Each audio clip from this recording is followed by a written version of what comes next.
À partir du 11 juin 1979, les députés européens seront élus tous les 5 ans au suffrage universel direct. La France forme alors une circonscription unique, les listes sont donc nationales et les têtes de liste, bien connues, viendront faire campagne en Bretagne. Mais le hic, dès le début, c'est l'abstention. En 89 par exemple, quasi un Breton sur 2 n'ira pas voter.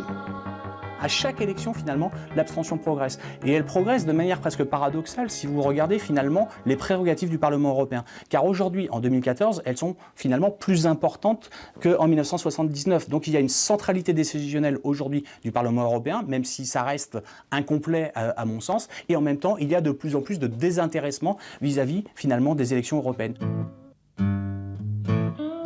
En 99, à Plouigneau, dans le Finistère, les responsables du bureau de vote attendent. Les européennes ne déplacent décidément pas les foules. À cela, plusieurs explications, parmi lesquelles une Europe moyennement médiatisée, à l'image lointaine, et dont la gouvernance est un tantinet compliqué à suivre.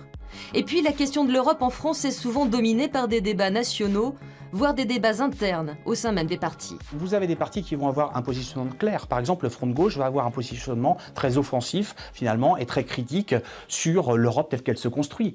L'euroscepticisme. Le Front national va être dans l'euro-hostilité. Lui, c'est le projet européen même qu'il réfute. Et là, il y a un positionnement relativement homogène du parti, donc il peut mettre en avant et qui sera mis en avant. Maintenant, l'UMP et le PS, à travers leur division, ont du mal aujourd'hui à se positionner aussi clairement. Et c'est d'ailleurs pour ça qu'en temps habituel, en dehors des campagnes, ces partis politiques ne parlent pas d'Europe parce qu'elles sont en difficulté finalement pour dégager un positionnement clair.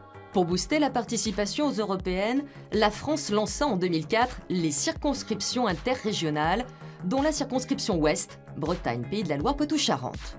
Les têtes de liste sont régionales, mais l'abstention continue.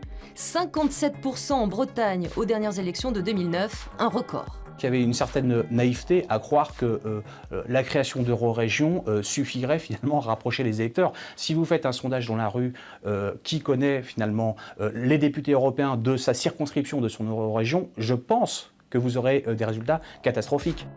25 listes en compétition cette année dans l'Ouest, aux candidats de trouver les clés pour faire entendre leur vision de l'Europe et stimuler la participation.